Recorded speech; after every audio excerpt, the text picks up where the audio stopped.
I'd now like to introduce our third speaker on our panel, which is Dr. Paris Williams. Dr. Paris Williams, clinical psychologist, has degrees in ecology and psychology, specialising in humanistic, existential, transpersonal, somatic, and ecological therapy approaches. He has conducted research on extreme states and radical personal transformation and published the widely acclaimed book, Rethinking Madness. Native to the United States, Paris has been living in New Zealand for 8 years, working as a clinical psychologist, running workshops and establishing the Centre for Nonviolence and Conscious Living. I also saw that Paris used to be a professional hang gliding instructor and saw some parallels between hang gliding and therapy, because in each we're standing on the metaphorical cliff and wondering if we have the courage to jump off, which may have some links to his corridor today. We'll find out, but welcome, Paris. It's wonderful to have you with us. Thank you, John, and kia ora koutou. Thank you very much, Johanna and James, for all your inspiring work. I'm very heartened to hear what you guys are doing and in these really challenging times. So there's so much I want to share in a very short period of time. I'm actually going to use a few slides if I can figure out this technology here.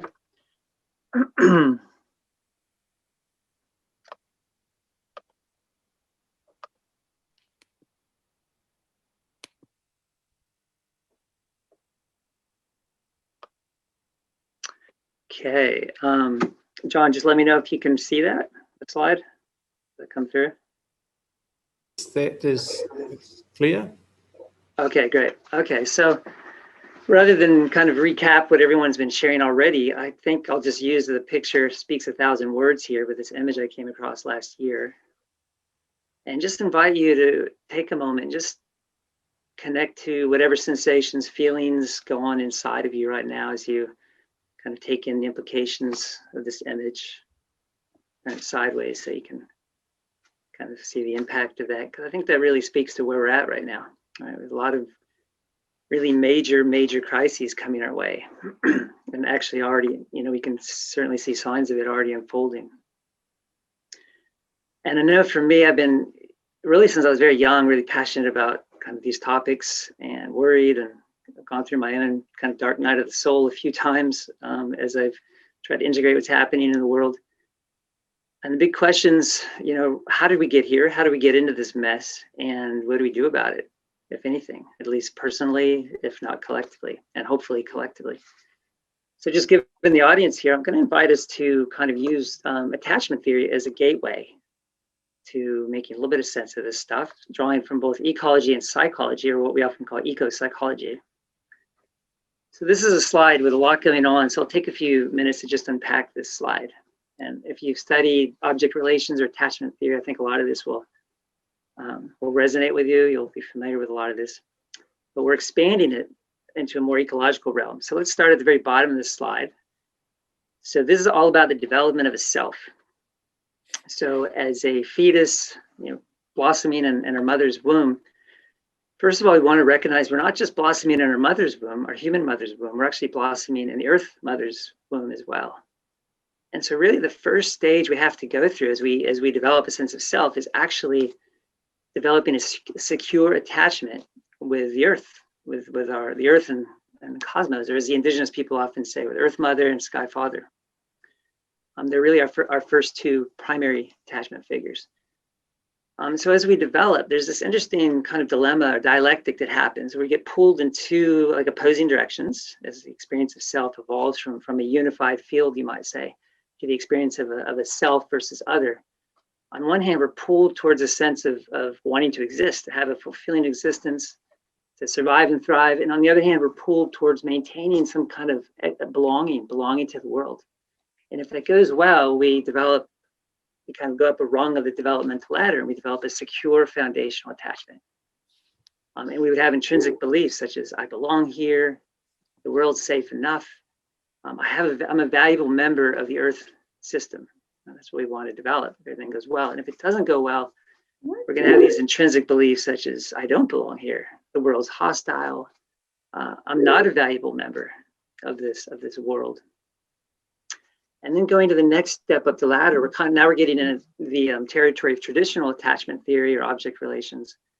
The self continues to develop, aspiring towards an increasingly autonomous, empowered self in relation to others, and yet also wanting to maintain that relational belonging. So now we're kind of more in the realm of our iwi, our people, our parents, our family, developing a secure relational attachment on the level more within the human domain. And if this goes well, we establish intrinsic beliefs such as I'm loved and valued for who I am, and I love and value others for who they are. And if it doesn't go well, we develop an insecure relational attachment style, which would have something like an intrinsic belief of nobody cares about me, so why should I care about anybody else? Right? We feel very alone and isolated. So here's kind of a visual, same idea. So we're like a developing tree. We have to establish very firm roots. So foundational attachment actually has to come first, which is our connection to, again, Earth Mother and Sky Father, Cosmos. And then upon that, the relational attachment needs to be secure, ideally, and then all the unique branches of the tree that represent me, my particular gifts and who I am and my aspirations. And if that goes well, we have this kind of internal world, right? We have these beliefs I already mentioned, and there's this pervasive experience of secure connection with my own essential self, secure intimacy and interdependence with others, not just humans, but actually other Earthlings and living systems on the Earth. And there's a general experience of love, compassion, and kindness that goes with when we have that intrinsic sense of connectedness. And along with that, of course, a sense of abundance and generosity. And if it doesn't go well, and our foundational and our relational attachment aren't particularly secure, then our tree, you might say, kind of withers. Our tree really, our sense of self and development and experience in the world really struggles. So we've got these kind of intrinsic limiting core beliefs and this pervasive experience, right? I'm disconnected from my own essential self. And again, remembering that my essential self is basically a conduit to the earth, right? Ultimately, in the same way that an apple tree apples, you might say, the earth peoples, the earth perished. And if I don't have that foundational attachment, then I'm disconnected from that. And there's a pervasive sense of isolation, disconnection from others, from other humans, from other Earthlings, from the earth in general. And along with that is a general insecurity and the fears and hatreds that go along with that. And then a chronic sense of scarcity, right? I just can't seem to get my needs met. The discontentment, and along with that, a greed that develops from that, right? I'm just trying so hard, desperately, to meet my needs. So expanding now to look at Western contemporary society, where it is today. And what we find, if we look over our entire history from our indigenous ancestry, there was a point where it was just normal to have a very secure foundational and relational attachment, with our indigenous ancestors are models of that. And over time, we became increasingly disconnected. Our foundational attachment became increasingly insecure. And on an individual level, again, we feel that increasing disconnection from self and others. And when I feel so isolated and desperate, I'm more likely to do unkind, inconsiderate, cruel, potentially cruel, harmful things to other people, other Earthlings, the earth in general, which reinforces my own disconnection and this vicious cycle. And society, being composed of mostly of these kinds of individuals, just continues to bring up children and individuals with these particular values, this particular paradigm. And again, this reinforcing cycle of disconnection, violence, and ultimately leading the human species right off the cliff of our own extinction and probably taking many other species along with us. So how do we move towards foundational attachment? So Einstein said we can't solve our problems with the same thinking we used when we created them. And I would just expand that definition to say, well, with the same mind, body, heart state. It's more than just thinking. It's actually about changing our entire paradigm, our entire felt sense, and ultimately our entire attachment with our essential self, other humans, and the earth. So how do we do that? Well, this is kind of where we're at now. If you look at the basic values of contemporary Western society, these are the kinds of beliefs that we generally hold, we just take for granted, right? We're the most superior, intelligent nation, culture, species, race, gender, etc. Fill in the blank. We made it to the top of the food chain. We hold dominion over nature. It's a dog-eat-dog world out there. You just have to fight for your needs. Technology is going to save us. And well, what's the problem? Everyone else is doing it. Why shouldn't I? Right? Those are kind of the basic beliefs that we tend to hold, which again, they're very ultimately leading to our own termination as a species if we keep that up. And we want to move towards the kind of beliefs associated with a secure foundational attachment. I'm a valuable member of Gaia. I have a unique role to play in this web of life. Gaia gave birth to me, and what are my gifts? What's my role? How can I support this broader living systems that I'm part of? All living beings are equally valuable members of the Gaian system. So humans, sure, we're unique, but we're not better or worse than other species, right? We're on the same playing field as all other species and living systems here on the planet as far as value. Our love and wisdom must exceed our power. So yes, we're very, very powerful, but our power has come to very much exceed our love and wisdom. We really need to flip that around. And really what that means is really considering the effects that all of our actions and purchases have on all other living beings and systems. And ultimately humility, right? The Gaia's intelligence, the Earth, the biosphere's intelligence and wisdom far exceed what our own conscious intellect can ever fully grasp.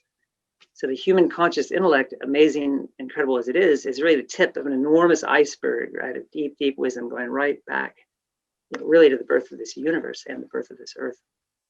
So we learn to live more humbly and in harmony with this great wisdom, rather than imposing our own wisdom upon it. So we're going from this kind of vicious circle to this reinforcing cycle of connection and kindness, right? The more I connect to my own essential self and others, the more intrinsic compassion and care and consideration I have towards others, reinforcing cycle, increasing connection, and the more individuals who can move into this place and positively infiltrate, right, the destructive institutions and systems that currently dominate the society, the more we can actually move towards reestablishing a sustainable place in the Gaian system. So on a practical level, what does that mean? Well, essentially recognizing that it's impossible to have well-being for myself without also working towards the well-being of other humans and ultimately of other living systems, the Earth in general. It's all so interrelated that we actually really need to address it all together. Although, of course, as a starting place, I do need to tend to my own personal growth and healing so that I actually have the capacity to do anything else, right? If I'm deeply distressed and troubled, and I'm not going to really have much to give. Spend regular time in the outdoors, like actually really take the time to reconnect with our fellow Earthlings and our living system so we can reestablish that foundational relationship. And remembering that, again, I'm a member of this living system, just like all other living beings here. Where does my soul's passion meet the world's need? So in a way, that question can help me connect to what my own unique gift is that I can actually bring to this living web. And then just some more particular strategies, such as, really just putting some time into humane charities that we resonate with, working towards a less impactful food and consumption system, towards more plant-based is typically lower on the food chain is typically far less harmful, not to mention moving away from cruelty to other Earthlings. Grow my own food as much as I can, just to really get my fingers in the earth and establish an intimate relationship with the earth. And live simply, right? Like Gandhi said, live simply so that others may simply live.